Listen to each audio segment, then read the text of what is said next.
Caitlin, thanks again for joining me tonight. I'm super excited to finally have this conversation. It's one that we've been chatting about for a while, and I'm going to pick your brain and hope to get as much insight as I can for all the dancers out there. Awesome.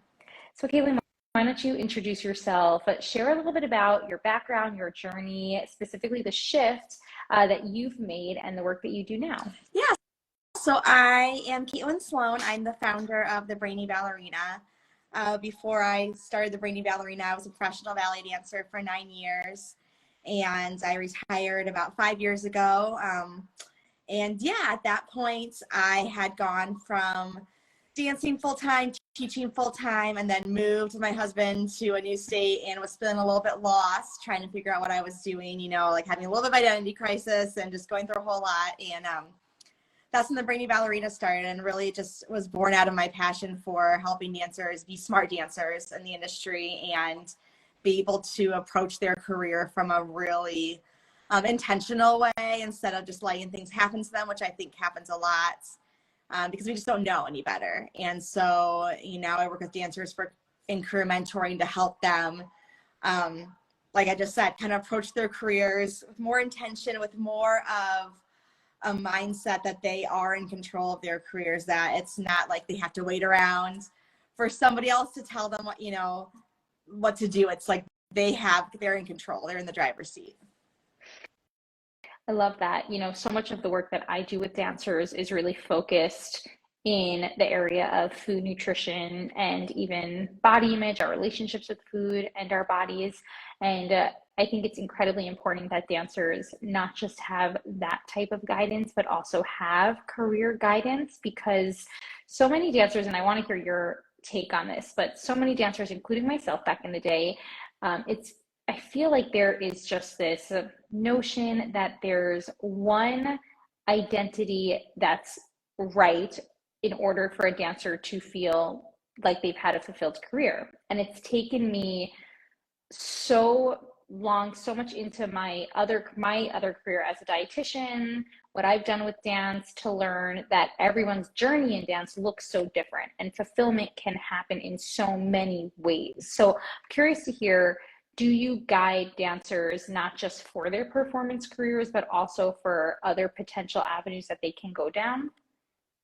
I think it's all encompassing, and like you said, there is hundreds of thousands of different ways to be a dancer. And even just when you're within your performance career, there are so many different ways. And I think it's really easy to get stuck in one small avenue of what you think it's supposed to look like, what you see the dancers at your studio doing, what your teacher tells you should do, all those kind of things. And we look at what we see is like the top 50 companies, like in the US at least, if we're looking at that just kind of narrow area. And so dancers can get really stuck on, like, if I don't make it into one of those companies, I'm not a successful dancer. And there's so many different companies, first of all, if you even just want to stay in the professional ballet realm, right? There's so many more options outside of that. And then beyond that, there's just like a world of options of different ways you can be a dancer. You can be on Broadway, you can dance on cruise ships, you can go do commercial dance, you can start your own company, you can be a choreographer, you can go into be a dietitian, there's always different things you can do with your career and different ways you can work with dancers and be in the industry and not necessarily have it be exactly how you thought it was going to be in your mind. And I think that's where we get really stuck with this notion that if it doesn't look exactly like this, it's not right. And that's one of the biggest things I help dancers do, is just kind of figure out if they have, a really concrete goal. I think that's good. It's good to have goals, but also to know, why is that the goal? Is it because you think it's supposed to be the goal? What do you actually like about that? What do you actually see your life looking like? Are there other options that we could pursue that would also bring you the same fulfillment in your career if this one particular thing doesn't pan out? Mm-hmm. Yeah, I love that you mention the aspect of goal setting and where that takes place for a dancer, the benefits of goal setting for a dancer. So much of the work that I do, again, kind of relating back to food and nutrition, so much of the beginning work starts with intention and goal setting. So I want to hear from you as to, within the work that you do with dancers, within their journey, are you first looking to identify goals and then assess from there? Like, where does that work come in for you? That's the first thing the answers are talking about. It's like, okay, well, what's your and a lot of the times I feel like it can either go one of two ways. For most dancers, it's either really vague or because some dancers are just like, I'll wherever I get a job, I'll go, and I think that can be really vague, and it can be hard to find something that's fulfilling if you don't really know what you're trying to do. And of course, when you're younger, you don't necessarily know that career. That's what is you start to learn about things, get to the root of it. And then on the flip side, it can be so specific. It's like, I want to dance only with New York City Ballet, and then if you don't get a job there, then what do you do? And some of those cases, well, what is it you like about New York City Ballet? Do you want to live in New York City? Do you like Balanchine Works? Do you want to dance in a bigger company where you have more access to different kind of perks, like different things like that, to kind of say, okay, these are all things you want out of your job. Here are all the companies also offer those things you look at, so you don't feel like one doesn't work. And it's not have to go for that goal, just to know that change, okay, so that there are other ways of seeing fulfillment. If you get really stuck in that one place, it's really easy to give up. Yeah, I love this connection between goal setting and defining one's degree of fulfillment. I think it's really parallels, again, the work that I do with dancers in regard to their relationship with food and, first and foremost, identifying what their goals are. Are those goals realistic? If they're not, feeling fulfilled is likely not going to be the case. A lot of disappointment might be experienced. So it's so incredibly important to start from the beginning, and just with the resources that you're setting out, is to identify those realistic career goals as an individual and as a dancer, which kind of brings me to my next big question for you. I know you recently released a fabulous resource for dancers for auditioning, and we're a couple months away, but time does fly. Audition season is going to be around the corner. So I would love to hear a little bit from you about any advice with dancers first starting out with the audition process. Where do they begin? So I put out this audition guide now because this is when I think dancers need to start thinking about it. Because what happens is, you get into back to school season and it's really busy, and then you have a tiny bit of a lull. Right now you're still busy. There's not a dance, other whole issue, but a lull time, and then you're going to be after season and you're going to be swamped. The biggest thing I think dancers should be doing now is preparing, because you want to be able to enjoy the holidays, enjoy Nutcracker, not be stressing about all of your auditions. And so now is the time to get prepared in your classes, to be putting the work in, putting your point shoes on in class. I always tell dancers to start doing that. Every I've been to a professional company, you ask for your in the center. And a lot of dancers, that was shocking when I first started auditioning, because that's not how it is for like summer intensives, right? It's totally different. So if you're not wearing your point shoes for center, put them on now is like the first thing to do. And then just start your materials, get your resume ready, your head, videos, all these things, start doing them now, because what happens is opportunities come up really fast. Somebody's like, don't post, and it's all at once a flood. Oh my gosh, I'm so stressed. I'm trying to get everything together. I'm trying to plan my audition season. Where am I going to go? Do that now. You might just weeks later. Fine. It's done. And when opportunities pop up, take advantage of them. Be able to go to so many more auditions, more places, because they're already ready. That way opens up way more doors. You have more options now. So don't wait, I would say, because I feel like people wait till like January, because that's when they think about audition season being, but that's when auditions actually start. Now when you need to start prepping for it. Yeah, absolutely. Same with food, everybody. Start working now. It's never too late. Just like you said, dancers are perpetually busy. Those obstacles that make it really challenging for us to fuel our bodies adequately are always going to be there. Starting now, starting yesterday, is the time to prepare yourself for not just your performance seasons, but also your audition seasons. Sometimes I feel, and I don't know if you experience this too with the dancers I work with, they tend to fixate on performance season. So it would end summer intensives, whether it's Nutcracker and then summer, and they kind of forget about the middle aspect with audition season. So I think it's incredibly important, the work that you're doing and setting out these resources. Can you talk to us a little bit more about resumes and what dancers should know? Any tips, any advice that you feel they should know when setting these up? Yeah, resumes. I mean, the basics, keep it to a page, make sure you include your contact info. I feel like that should go without saying, but like make it easy for them to contact you, make sure they know who you are. Include your height. You don't need to include your weight.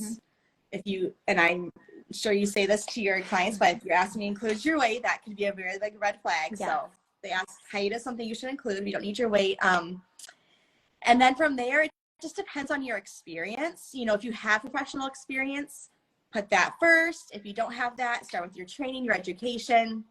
I put in my audition guide a whole section on resumes and 4 different templates to help you, like for different stages that you're in, to kind of show what it would look like if you're coming out of high school, if you're coming out of college, if you already have pro experience. Like, because what happens is you start off with so much information, and then as you get more experience as a professional, things start to drop off. So something that was relevant when you were first auditioning, 5 years later won't be anymore. But it's hard to know, you know, what to drop off. And what I always say to dancers is, put yourself in the shoes of the director, the audition director, whoever is looking at your resume, and think, would this be relevant to them? Will they care about this? Will they know what this even means? Like if you're putting, like, I was a soloist in Flower Waltz, you know, like, what is that? No one knows what that is. You know what I mean? So like make sure you're wording it in a way that is very clear to whoever's reading it, what your actual experience is. Make sure that if you're including like people's names, teachers, choreographers, that I always say, like, if they wouldn't know who you are, don't put them on your resume as someone who trained you. You know, if you went to their master class one time, they shouldn't go on your resume, because if I call them, because that's the thing, this dance world's small, and I get a resume and I say, oh my gosh, they trained with so-and-so and I know them. I'm going to call them, and I call them and say, hey, you know this dancer? And they're like, no. Right? It doesn't look so good. So just think about, like, it's just like your little, a quick little snapshot of your experience that tells us who you are, what you've done. And it just kind of gives us an insight into your background really quickly. And I've had dancers, like I've had auditions where I've been on the judging table and had dancers who maybe were having a little bit of a rough day. Like it wasn't their best dancing day, right? But I see the resume and I'm like, oh, they went to the summer intensive, they danced here, they did this. Okay, like I'm gonna give them the benefit of the doubt. I can tell that they have this background and like they have the technique, and maybe say it's just an off day, and that like really can help you stand out. So it is important to make sure you're presenting yourself well on your resume. Yeah, such great points. A lot of this, one thing that I'm always telling dancers as well, and I'm sure you are going to agree because a lot of what you're saying is going to tie into this, but it really comes down to doing some research about where you're auditioning, you know, who you're auditioning for, who might be in the audition, where it's going to be, visualizing the environment. Research from all aspects is going to really come into play. So we also, and I'm sure you can speak for this also, we want to be careful with, you know, becoming too general in our resumes and whatever we're providing for the auditions, because in some aspects, we're going to have to tweak some things per audition, right? Things are going to be different.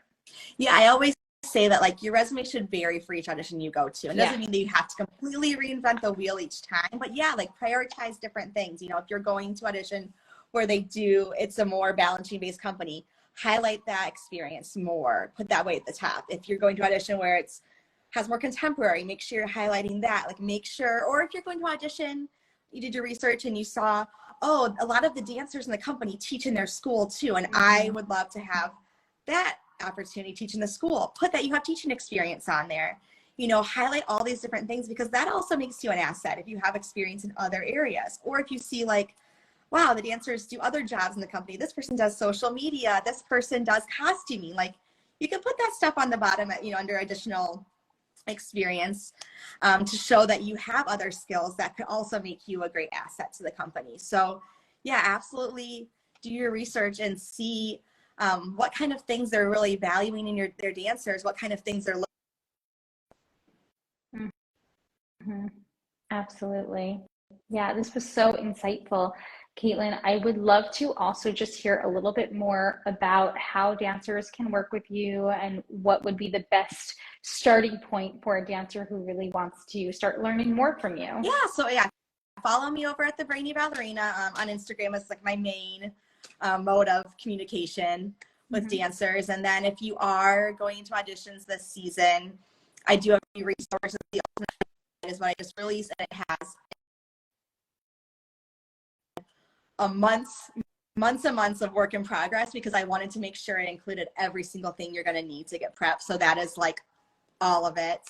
And then I also, of course, do career mentoring one-on-one. So if that's something you're interested in, working more closely with someone, and the benefit of that is just having someone else on your team who's going to be able to keep you accountable, to give you good advice, to give you action items that help you just take your goals that we talked about earlier and break it up and into manageable steps, and have somebody checking on you and saying, did you do that thing? Did you send that audition? Like all the different things that you need somebody just on your team. And I think as dancers, we get really stuck in that self-sufficient area where we think we can do it all on our own because we are smart and capable. But as I always say, it makes you more smart and more capable to talk to people who've been there, who can help you on your way. You don't have to do it alone. So feel free to reach out to me if you have any questions about career mentoring or any of that. I'm always here. Yeah, thank you so much. Leaning into those resources is so incredibly helpful. Dancers have the access, to not just resources that you and I have to offer, but also just, I know you provide a lot of complimentary type of help and resources as well. Your tips on social media are incredible. So highly encouraged for all the dancers watching, both now and later, to go give Caitlin a follow and check her out. Caitlin, thank you so much for joining me tonight. This was such a pleasure, and we will be in touch.